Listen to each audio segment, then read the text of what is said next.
Hi, just before the show starts today, I wanted to thank Mark Politi for coming on the show today and talking about the Naval Criminal Investigative Service Association, which is an extremely important component if you're an agent or a retired agent or an employee of NCIS.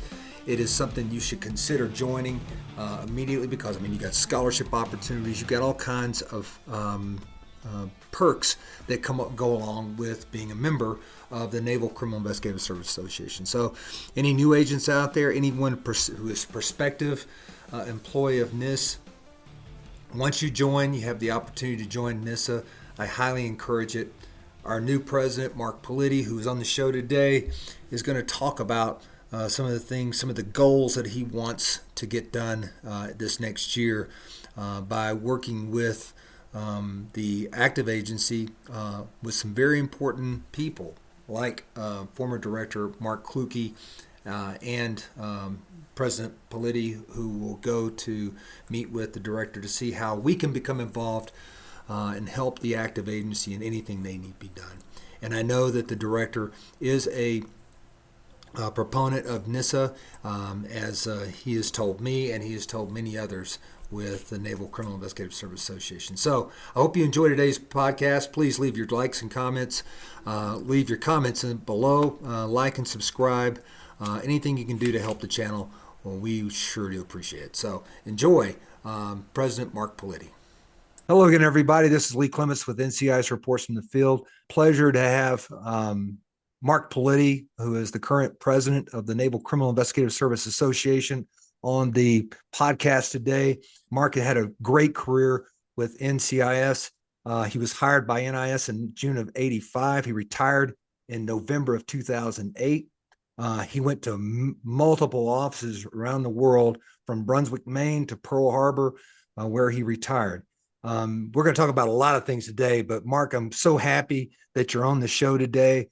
We had some conversations before we started the program, and great stories, and I hope we can go through those again, because I thought it was highly interesting how people get hired by NCIS or NIS. We all have our stories. Why don't you tell us yours? Yeah, sure.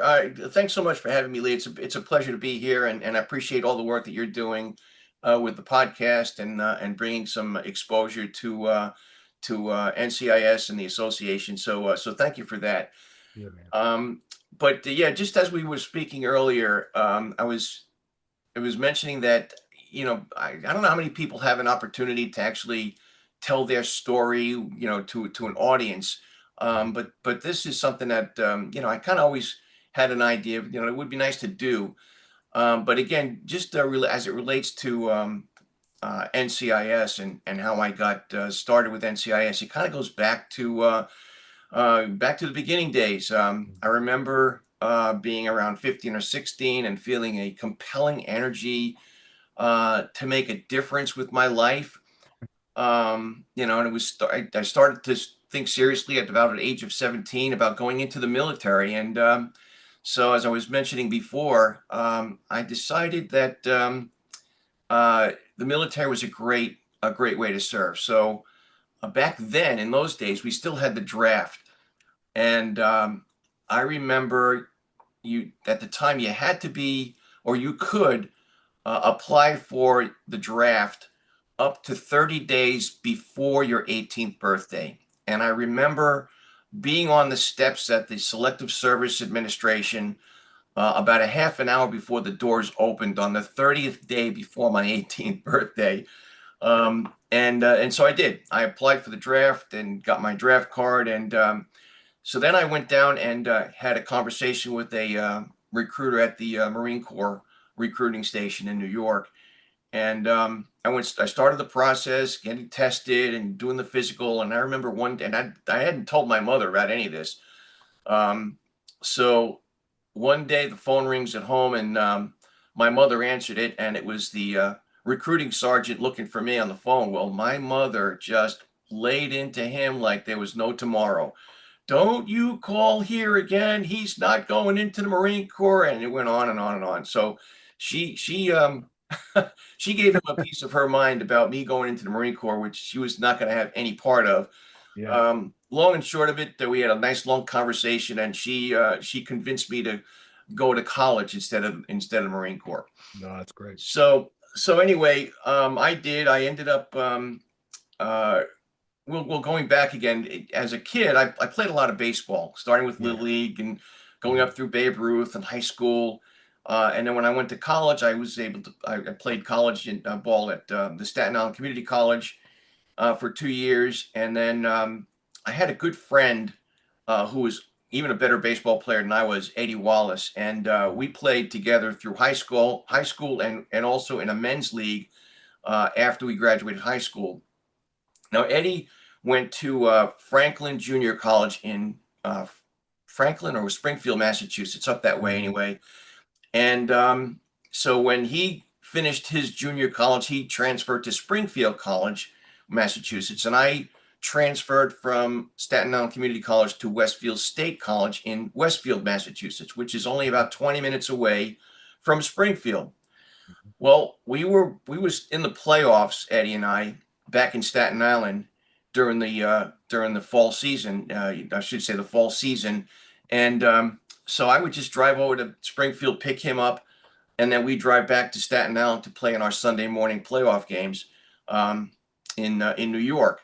So you guys are playing against each other? No, we were on the same team. Oh, okay. Yeah, I was wondering if he was like playing for Springfield and you're playing for Westfield, but you're traveling to the same game together.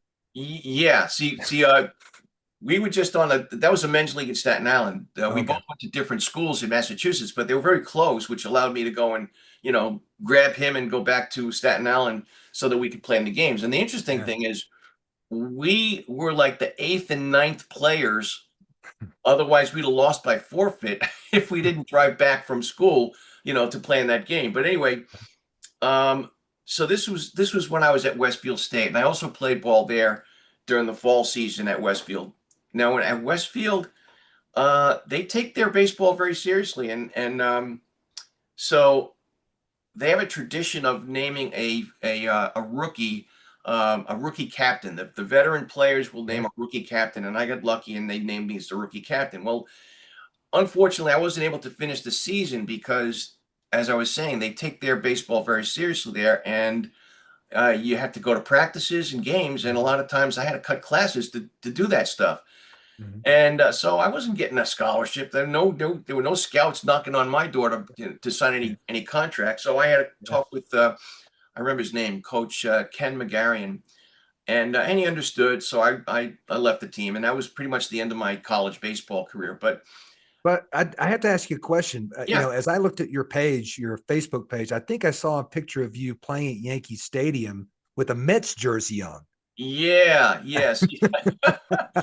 What's that all about? Well, when I was a senior in high school, the New York City Sandlot Alliance, they hosted an all-star game, and I was fortunate to be selected to play in the all-star game in the New York City Sandlot Alliance game. And I was they had the New York Mets uniforms and the Yankees uniforms, and that's who played against each other. So it was the junior Mets versus the junior Yankees, and it was played in Yankee Stadium. It was awesome. It was old Yankee Stadium too. The old Yankee Stadium. It was House July at Ruth 23rd, 1973, and I don't know if you remember, but Lee Mazzilli, who had he had a major league career, he was drafted by the Mets, and he was on my team. He was on the junior Mets. Yeah, I used to watch him on WOR. Yeah, back in the day. He had a serious career with the in the major leagues, and it was an outstanding ball player, and obviously he won the MVP of that game. But it was fun. Yeah, so that was like the baseball thrill of my life, is playing in a game at Yankee Stadium. That's awesome. But going forward, at Westfield State, I had a friend. His name was Bruce Andrews, and he and I were both criminal justice majors. So we would often go to the career placement office at Westfield State. And one day we were in the career placement office, and I saw a advertisement for the Maine State Police. So I said, "Hey, this is cool. Yeah, okay." So I applied for the state police in Maine. And the interesting thing that blew me away was that, well, they were recruiting out of state, number one, and number two, the exam they were giving was in Springfield, which is just 20 minutes away from where I was going to Westfield. So I took the test, passed the test, and 3 years later, I'm a Maine State Trooper. Mhm. So while I'm a state trooper, I guess I was around 5 years in. I was a top paid state trooper, and my wife at the time had just gotten hired by the post office, and she was a letter sorting machine operator, which it was seriously a trained monkey can do that job. Anyway, um, when she got her first paycheck, it was more than mine as a top paid state trooper. Mm, So I thought, what is mm, going on with this?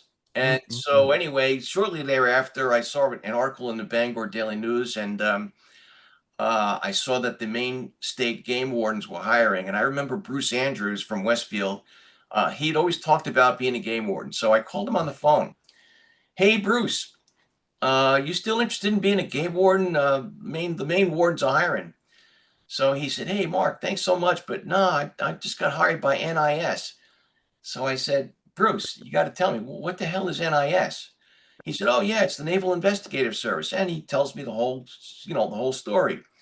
Mhm. So I got interested. So I decided to apply, especially since my, you know, wife was making more than me as a letter sorting machine operator. I Yeah. thought, you know what? And here I was a trained accident reconstruction specialist with the state police, and I had Mhm. all these skills. And I thought, you know what? Maybe I should just see what's out there. So I applied. And so on my screening board was Mark Smithberger, Tony Sushi, and John Sullivan. Mhm. And got through the whole process. They were just about finished with my background investigation. Mhm. And Bruce Andrews, the insurance company that he worked for, well, first of all, Bruce got hired in Brunswick. He was working in Brunswick as a special agent with NIS. And the insurance company that he worked for gave him a call. They made him an offer he couldn't refuse, and he resigned from NIS, creating a vacancy in Brunswick, which Nice. I slid basically right into. They offered me the position in Brunswick. I jumped at it, and so I started. I started working. I started my NCIS career in Brunswick. That's awesome. Yeah, I spent 2 years in Brunswick. I worked Mhm. with, let's see, there was Bill Cook in fraud, Bill Sullivan, great guy, great Oh agent. yeah, sure. Everybody knows Bill Uh, Sullivan. yeah, and in fact, I worked with him. My career kind of followed his. He came Mhm. from Sigonella. This is funny. Mhm. I got to tell you the story.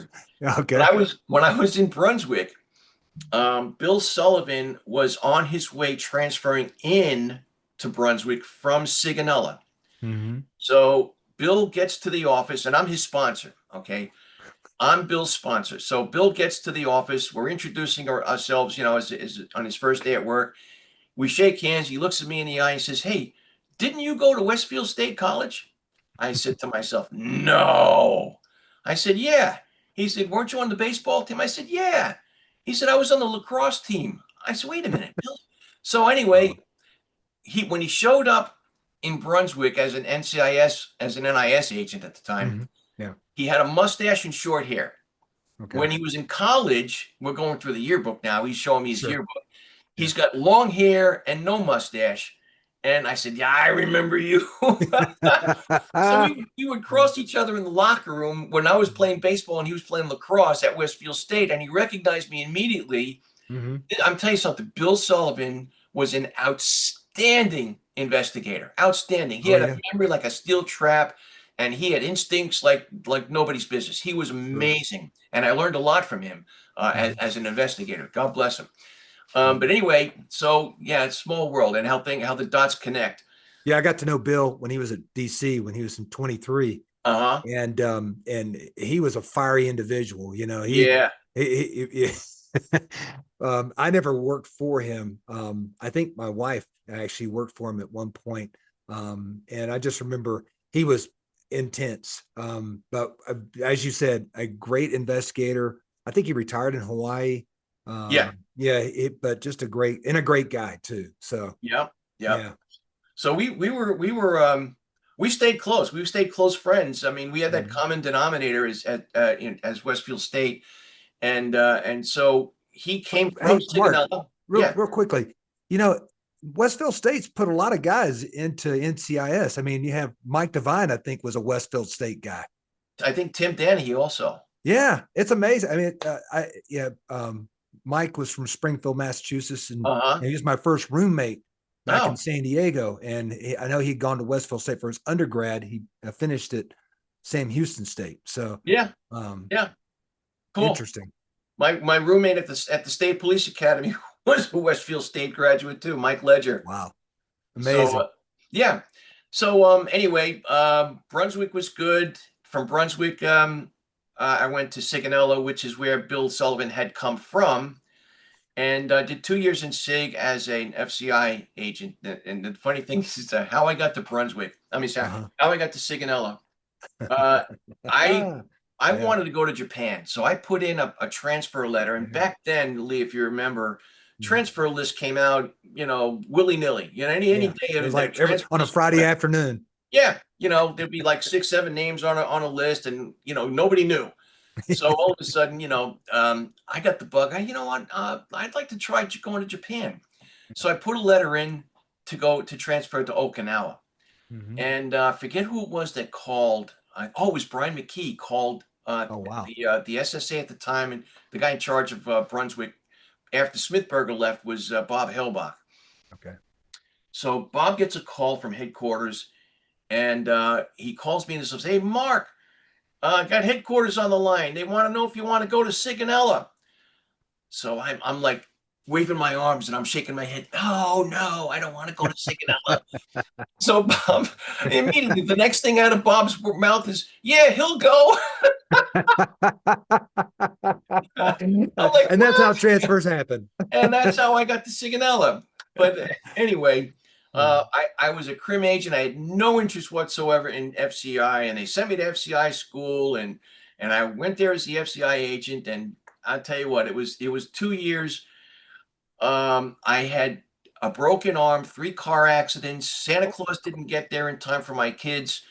Um, I, Mm. I would be in the shower and all soaked up, and the water would go out. I'm like, what? It was like it was the tour from hell.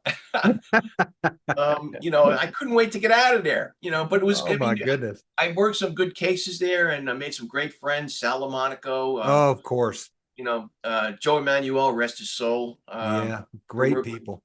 Rich Strippe, Tim Miner, Des Wieland, Oh my Brent, gosh. Those are Brent some legends Shelton. right there. Yeah.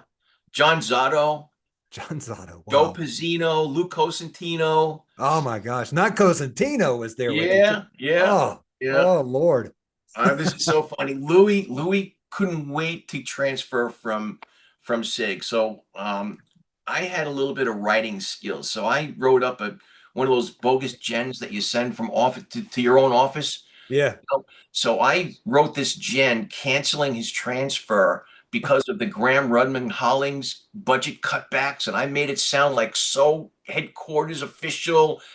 When this came over the teletype, Louis lost his mind. And if you know Lou, Oh yeah. he was going, he was bouncing off the walls, Louis. So about 15 minutes, 20 minutes later, we had to tell him, Louis, it's a joke. I made it up. He swore at me up and down, you SOB. So, but Oh, anyway, that's so great. Knowing yeah, Cosentino, man, I know he was bouncing off the walls. yep. And we're still friends today. He's got a condo down here in Florida, and when he comes down, we get together with my wife and his wife. We get together for dinner and stuff. So That's good. yeah, that's the one thing. The great thing about NCIS, you Yeah. form these friendships. They start out professional, and then they end Mhm. up being personal, close friend. It's just a wonderful, wonderful environment to be in, to work in, and to enjoy your life as part of the NCIS family. Oh yeah.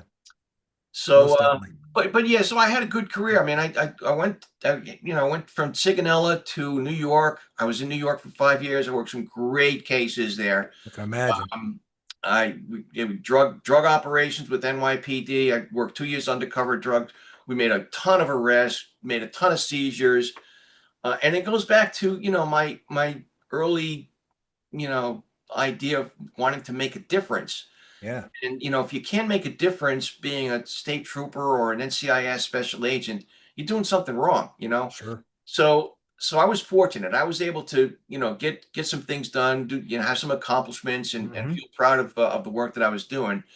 And so from New York, I went to Japan, and in Japan it was fun. Yeah. I What was part now? Would you go to Yokosuka? No, I was in Iwakuni. Iwakuni. Okay. Yeah, and I worked with a let me see. My first the guy in charge there was Ed Goodwin, great guy. Hmm. And then Mike Donnelly came in to take over from Ed. Yeah. And so while I was in Japan, though, I was in the Eagle's Nest snack bar one day, and I'm sitting next to a Marine captain, and we start talking, and he's a saxophone player. And I said, "Oh, wow." I said, I play Hmm. drums."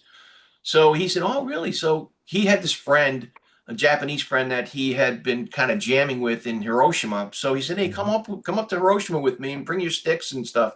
You never know." So I did. Hmm. I went up with him to Hiroshima. We met this guy. His name is Nogi Kosei, Hmm. and we connected. And we ended up we formed a jazz band and played jazz throughout Japan for the next couple of years or so. That is cool, It man. was yeah, it was a blast. And I would never have left Japan if they let me stay, but they transferred me back to headquarters to computer crimes investigations. Hmm. And I spent 3 years there at headquarters. I was there during 9/11. Hmm. Very interesting I can time for imagine. all of us.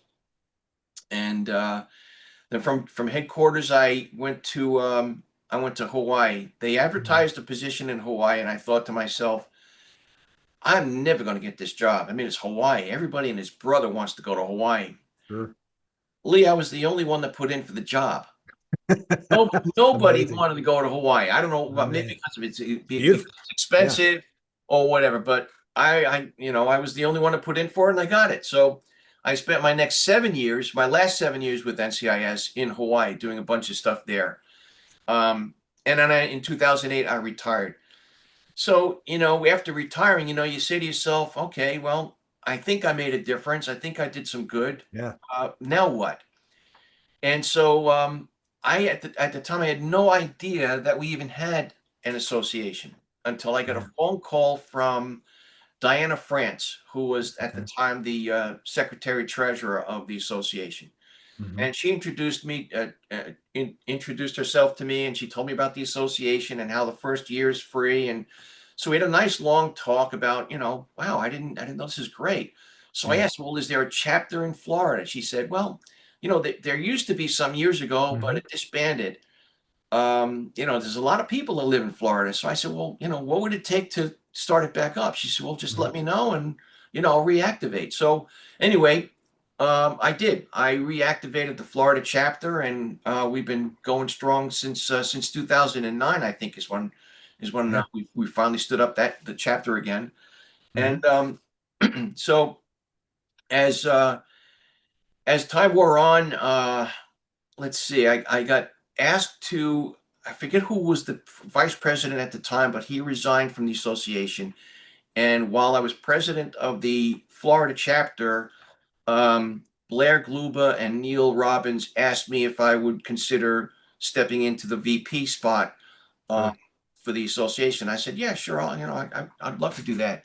Hmm. So I did. I served as vice president for a couple of years, and then when Blair stepped down from president, nobody Hmm. else wanted to be president, so I moved up to the president spot. And that's one of the things that I think we need to kind of try to do as an association. We don't have a lot of people that want to step up to these leadership roles. Yeah. We've gone many years, or several years, as I recall, where the incumbent was kind of forced to stay where he was Hmm. because nobody wanted to take over. Yeah. And so one of the things that I, was thinking about recently is, we had over $100,000 in our treasury. Hmm. Well, if nobody wants to assume a leadership role and take charge of the association, well, and we have to disband, where does that money go? Yeah. So it has to be a bylaws thing. We have to put a bylaws thing in it. Sure. Hopefully it never happens, but it's not addressed in the bylaws. And that's one of the things that down the road, I think we should stick in there somewhere, as a kind of Hmm. like a footnote in case, God forbid, the unthinkable happens and we have to fold. But Hmm. anyway, so I was president of the association for a few years, and I stepped down and took a back seat, and was kind of in the on the sidelines for the last I guess nine years or so. Yeah. And when I heard that Joe Rigo was considering not running again for president, there was that nagging make a difference thing, Hmm. still gnawing at me somewhere. And I thought, well, okay, let me throw my hat in the ring. So I did. And when I saw that Bonnie Brady also um, Hmm. put threw her hat in the ring, I was really glad to see that, because Yeah. it shows that, well, there's interest growing in the association to take a leadership role, which is Yeah. something that we have been lacking for a long time. I would think we've only had a couple of other instances where um, national office positions have been challenged. And let's see, uh, who was it? Name's right on the tip of my tongue. Ran for vice president. Oh gosh, why can't I remember his name? But anyway, yeah. So we had an election. I think Cheryl DePrizio and this other gentleman. Why can't Hmm. I remember his name? Anyway, Cheryl won that election, and then anyway, so the interest that's growing in assuming a leadership role in the association, I think, is growing, and I think that's a good thing. And Yeah. I kind of left it in God's hands. If with the election, if it's meant to be, it's meant to be, and so here I am. Hmm. But yeah, as the president now, I've well, back when we first started the website back in, I think, 2014 or 13 or whenever it was. Neil Robbins and I researched the vendors for the current um, platform that our website resides, and Right. having some computer skills from my computer investigations days, I was able to build the website as we see it. Hmm. And since I've been president, I've kind of been doing some facelifting and overhauling of the website and adding some Yeah. It new looks stuff in good. there. Yeah, it looks good. You've done a good job with that because I like how it's really easy to use, and I've used it many times for this Good, podcast, good, just good. using the Yeah, history stuff. it's before it was just sitting there. Everything was static. There was Yeah. no, it was like no eye-catching stuff. So I'm trying to do that. I'm trying to add some movement to the website, to the homepage, with the Chiron, with the various messages that are relevant, and Hmm. even one of the things that I wanted to do as president was to become transparent, to make everything transparent to the members. Right. And so what I've created in the website is called the Sit Rep. It's in the members only area, and Okay. it's right at the top. And all you have to do is click on Sit Rep, and you can see all the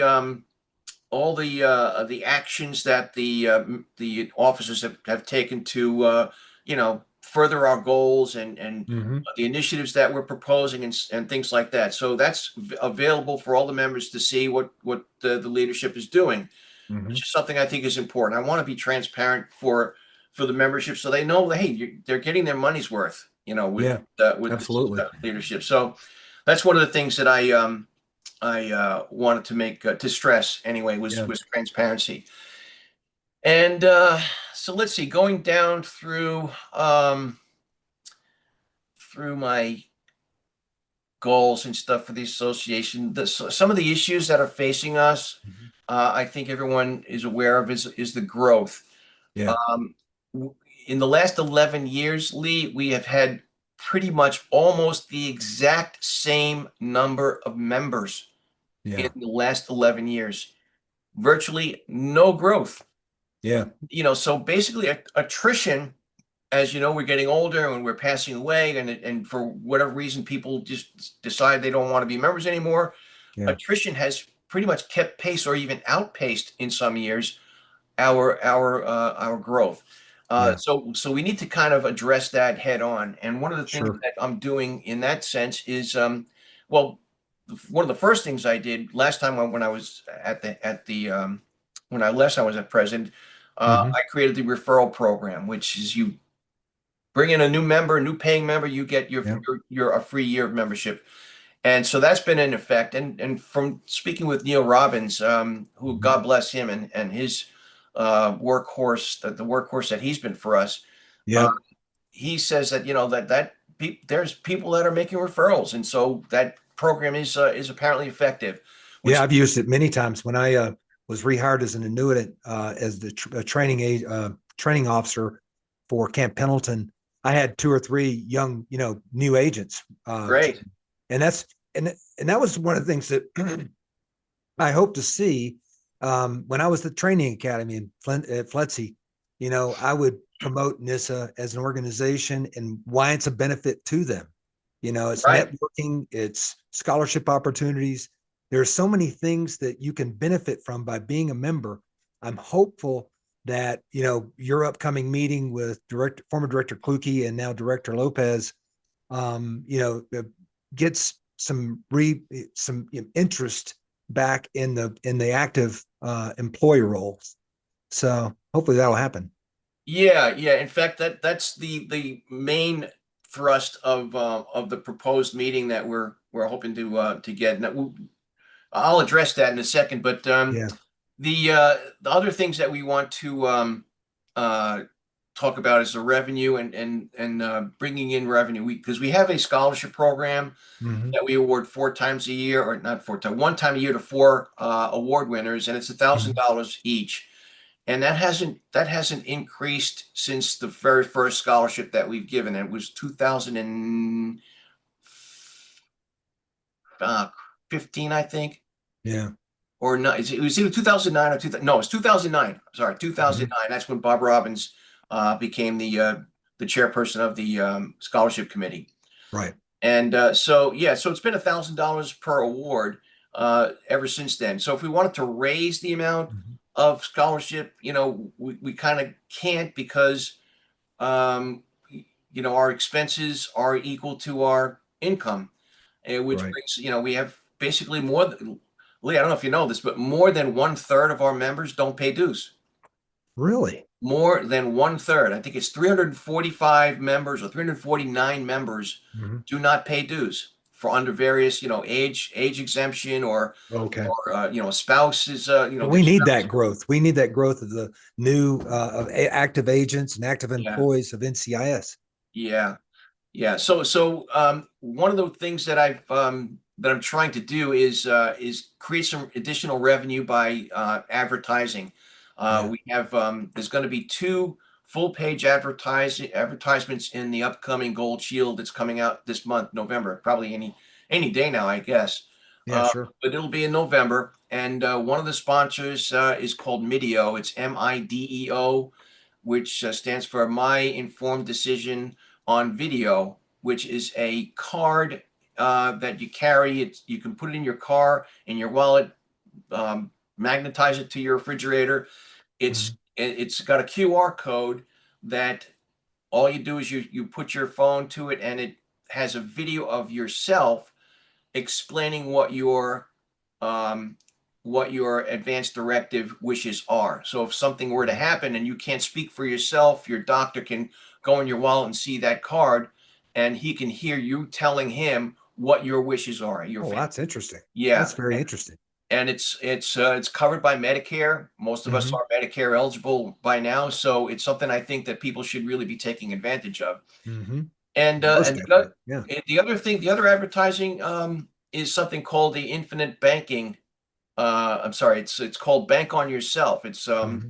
It's emanated from uh, Nelson Nash. He had a book called The Infinite Banking Concept, and that was kind of expanded on by someone named Pamela Yellen, um, Becoming Your Own Bank or Bank on Yeah. Yourself.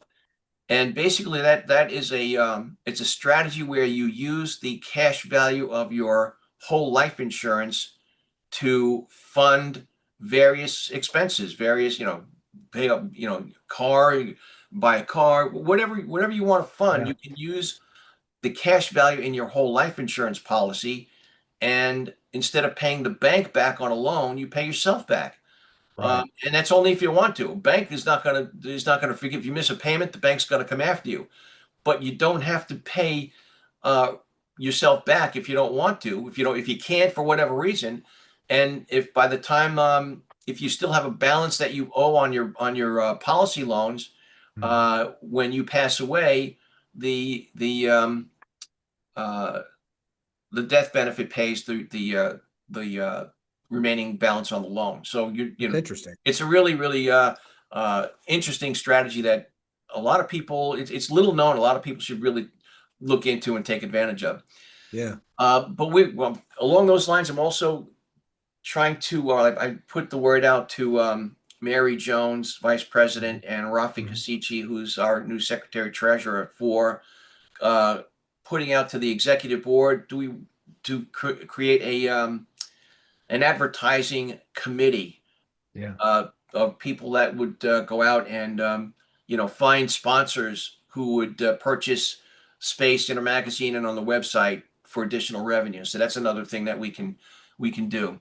Yeah, absolutely. That's very interesting because I didn't know that one third of our membership was not paying, and for I mean for good reasons. I mean, Yeah, there's yeah. nothing wrong with that, but we No, do have to have the growth, and this yeah, advertising seems like it could plug some holes.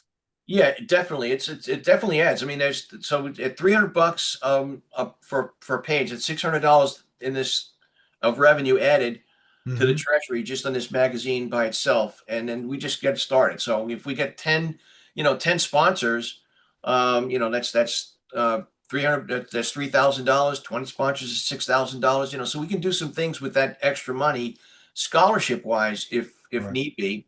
Yeah. Uh, but it would just show some growth in our revenue as well. Well, Mark, I got a question about that. As far as the national chapter and all the local chapters, the state chapters, will you be pushing out some of these ideas and have them take on some of the responsibilities of gathering some of that advertisement from different parts of the country? Yeah. When the word goes out, once Mm-hmm. we figure out the nuts and bolts of a committee, what their responsibilities are, that would go out to the chapters, and would be something that we could ask for their assistance with. Mm-hmm. Because they're boots on the ground. They Right. know people in their particular areas and so forth, and so that would be a big help. But yeah, I think that's a great idea, Lee, that we can rely on the chapters, and I, you know, I think the chapters should kind of do more. Yeah. Um, that's just me.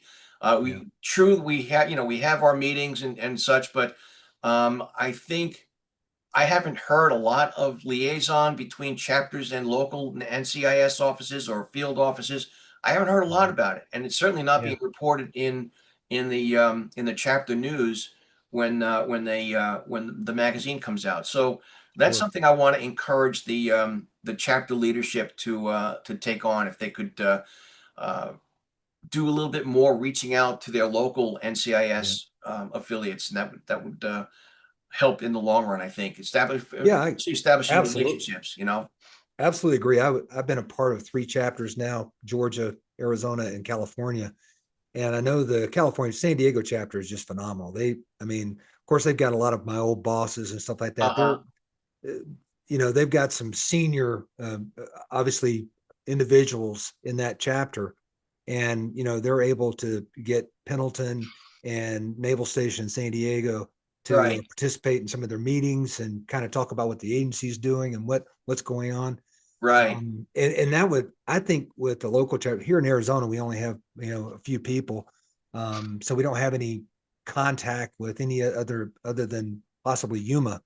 But I think that's an excellent idea for the chapter presidents to kind of a goal for them to be would make contact with the agency in its local offices Sure. And and and partner one of the with. th- and one of the things that might be helpful is chapter membership, they're scattered all over the place, and Yeah. so there should be some member or members who live in some sort of proximity to a NCIS Mm-hmm. office somewhere. And Mm-hmm. if it's not the president or any of the other chapter leaders, they might delegate, hey, listen, you live right there, would you mind attending some or attending. See, this is the thing we need to do. We need to Yeah. liaison with them and get invited to whatever events they might be holding. But if we can do that, that would be very helpful. The Yeah. What are the other things that I was thinking is participation within the chapters. Uh, Here in Florida, for example, we got a lot of people here. Granted, Sure. it's a large state. We're scattered all, north to south, east to west, in the panhandle and to the East Coast. And so it's hard for people to travel, I mean, it's like 8 hours to go from, Pensacola, um, to central Florida or southern Yeah. Florida. So it's a hike. Yeah. Um, so there needs to be some incentive to get people to participate. I'm not expecting people to make those trips, but what we were doing in Florida for the longest time, we were moving the chapter meetings around. We'd have some in Central Florida. We had a few down in Mhm. Boca Raton. We've had one in Pensacola. We've had Mhm. several in the Jacksonville, St. Augustine area, Mhm. and trying to encourage people in those areas to attend, and it Mhm. seems to be getting more and more difficult. So, Yeah. and I'm not sure if it's because hotel rates are increasing, or prices are going up, or whatever the reason. But if it's financial, I'm thinking about proposing an increase to from $7 to $10 per member on the chapter rebates that Mhm. we give to each chapter, and that might help the chapters, subsidize, 50 bucks to a member for their hotel bill, you know, to subsidize their Yeah. hotel cost, or Yeah. something like that. Something that will give the chapters a little bit more leverage to use the funds that they have. That by and Mhm. large they're just kind of sitting there. I know Yeah. from my time as a um, president and treasurer that we've got money that just sits there. Yeah. We don't spend it on a lot of things. So it's there. And if we can increase it just a little bit, that might spur some additional interest of chapter members to attend some of the activities that they wouldn't ordinarily have attended. Yeah, absolutely. So, this upcoming meeting with Director Lopez, can you share any kind of thoughts about what you guys want to discuss in that meeting? Yeah, I wrote up a concept statement and drafted an MOU between NCIS and and the association. Mhm. And basically, the idea is for NCIS to publish, and they have to agree to this. So, but Yeah. it's all drawn, it's all written up in the concept statement and the MOU. Mhm. For NCIS to publish an informational announcement describing the association's mission and inviting interested employees to visit the website.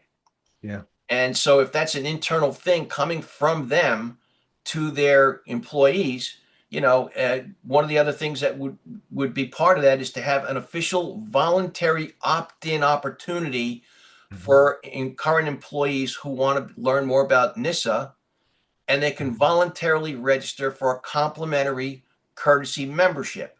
Yeah. So that brings them in. So they would register. My idea is they would register with their official ncis.navy.org, whatever their Sure. email address is, so we can identify that it's an active employee, and we know Mhm. what category to put them in if they want the courtesy membership.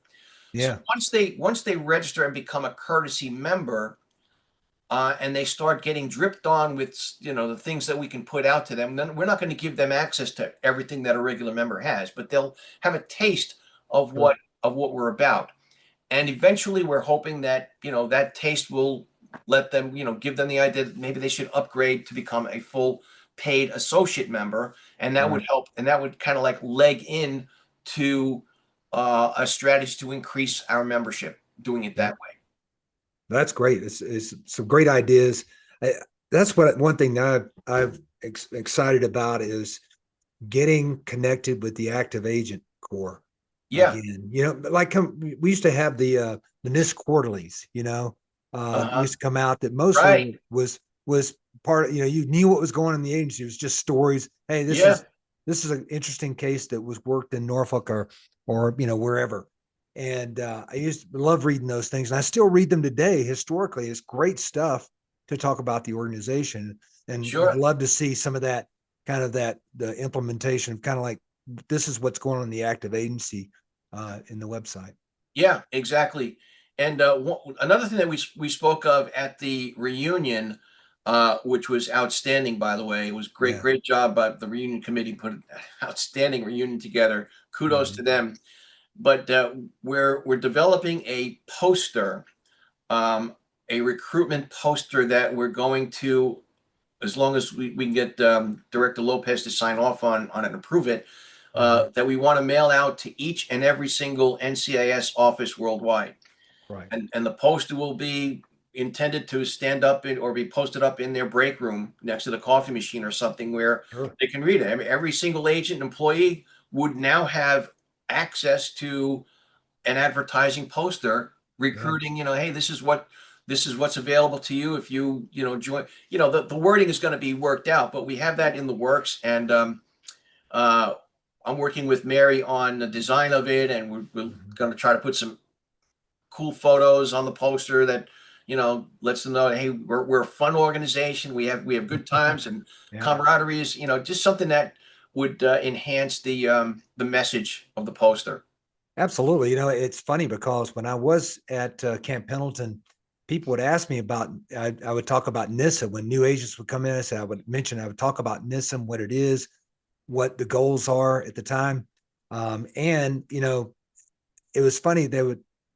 None of them knew that on their desktop with their government laptop, that there is a NISA app that they just click on and it goes right to the website. Right. And if you remember, you log in and there's so much interesting articles in there that they can understand. And I'm seeing more and more of the new agents who are interested in the history of ONI, NIS, NCIS. They want to know Yeah, about our heritage, and it's exactly. so I hope that this is successful. I think Director Lopez will support this only because I had a conversation with him at Camp Pendleton.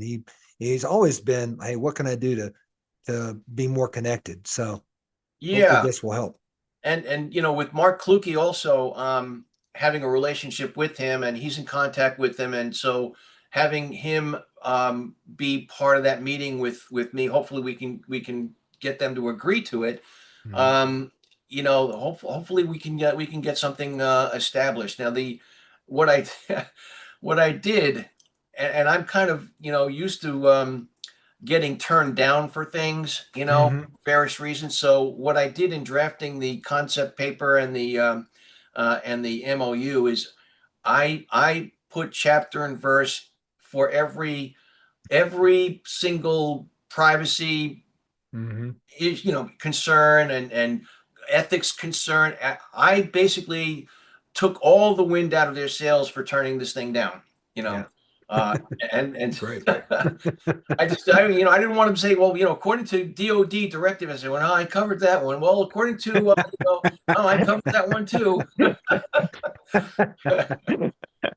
Oh, So that's yeah, so good. I'm excited to have this meeting come to fruition, and hopefully we can get something etched in stone Yeah, between the two entities. And I think it's important to have an MOU, because it would be codified. This is yeah, something that's signed off on in writing, yeah, um, and not just a verbal thing that can change from one.